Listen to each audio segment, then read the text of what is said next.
আসসালামু আলাইকুম। হ্যালো বন্ধুরা, basic full technique IT or tips চ্যানেলে আপনাদেরকে স্বাগত। এবারের মতো আজ একটি ভিডিও নিয়ে আসছি মাইক্রোসফট ওয়ার্ডের। আজ এই ভিডিওটির মধ্যে একটি টপিক দেখবো, যারা নতুন এবং পুরাতন তাদের সবার জন্য উপকারী। তার জন্য অবশ্যই ভিডিওটি ফার্স্ট থেকে লাস্ট পর্যন্ত দেখুন, তাহলে আপনারা অবশ্যই শিখতে পারবেন কিভাবে এই টপিকটা আমরা এখানে ব্যবহার করতে পারি। দেখুন, মাইক্রোসফট ওয়ার্ড আমরা ওপেন করেছি। ওপেন করার পর দেখুন আমাদের একটু নিচে আসুন। একটু নিচে আসার পর আমরা এখানে দেখতে পাচ্ছি পেজ 1 of 1 এবং 0 ওয়ার্ড আমাদের এখানে দেওয়া আছে। আমাদের যখন মাঝে মধ্যে যখন আমরা কাজ করি, কাজ করার ক্ষেত্রে মাইক্রোসফট ওয়ার্ডে এটা আমাদের এখানে নাও থাকতে পারে। যখন না থাকে তখন আপনাদের সেটা প্রয়োজন হয় দেখার জন্য এখানে পেজ কয়টা, ওয়ার্ডের কাউন্ট কয়টা, এটা আপনাদের প্রয়োজন হয়। তখন আপনারা কিভাবে নিয়ে আসবেন? তখন আপনাদের পেজ নাম্বারটা থাকে এবং ওয়ার্ড কাউন্টটা থাকে, তখন আপনারা সেটা আপনার দরকার না হয় তখন আপনারা কিভাবে এখান থেকে সরাবেন, আজ এই ভিডিওর মধ্যে এই টপিকটা আমরা এখানে দেখবো। দেখুন একটু নিচে দেখুন লেখা আছে পেজ 1 of 1 0 ওয়াট। এখন আমরা এই দুটো অপশন আমরা এখানে না থাকলে আমরা কিভাবে নিয়ে আসবো, এখানে থাকলে আমরা কিভাবে এখান থেকে সরাবো।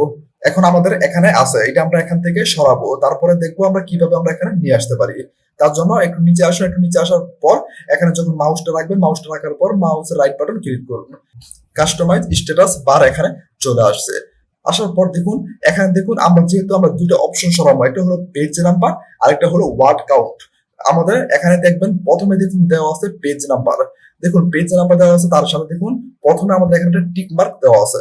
এখন আমাদের যেহেতু আমাদের এখানে আছে তার জন্য আমাদের এখানে টিক মার্কটা দেওয়া আছে। এখানে না থাকবে তখন আমাদের এখানে টিক মার্ক দেওয়া থাকবে না। এখন যেহেতু আমরা এখান থেকে এটা সরাবো, আমাদের এটা রাখবো না, তার জন্য কি করবেন, পেজ নাম্বার উপরে ক্লিক করবেন। ক্লিক করার পর একটু নিচে আসুন। নিচে আসার পর দেখুন পেজ নাম্বারটা ছিল, সেই পেজ নাম্বারটা এখান থেকে চলে গেছে। তারপর দেখুন এখানে 0 ওয়ার্ড যে কাউন্টটা সেটা আমরা এখান থেকে সরানোর জন্য দেখুন একটু নিচে আসুন। নিচে আসার পর দেখুন এখানে ওয়ার্ড কাউন্ট, এখানে টিক মার্ক দেওয়া আছে, এখানে ক্লিক করুন। ক্লিক করার পর এখান থেকে টিক মার্কটা চলে যাবে আমাদের, তার সাথে সাথে আমাদের ওয়ার্ড কাউন্ট আমাদের এখান থেকে চলে গেছে। এখন একটু খালি জায়গায় ক্লিক করুন। দেখুন আমাদের এখানে পেজ নাম্বারটা ওয়ার্ড কাউন্ট আমাদের এখানে চলে গেছে। যখন আপনারা কাজ করেন, কাজ করার সময় যখন পেজ নাম্বার ওয়ার্ড কাউন্ট যখন থাকে না তখন আপনাদের এই অবস্থা থাকবে। এই অবস্থা থাকলে আপনাদের এখন এটা আপনারা কিভাবে নিয়ে আসবেন, নিয়ে আসার জন্য ঠিক একইভাবে এখানে মাউসটা রাখবেন, মাউসের রাইট বাটন ক্লিক করবেন। তারপর এখানে দেখুন পেজ নাম্বার, এখানে ক্লিক করবেন, তাহলে এখানে পেজ নাম্বারটা চলে আসবে। তারপর এখানে ওয়ার্ড কাউন্টের উপরে ক্লিক করবেন, আপনাদের সামনে এখানে ওয়ার্ড কাউন্ট এখানে চলে আসবে।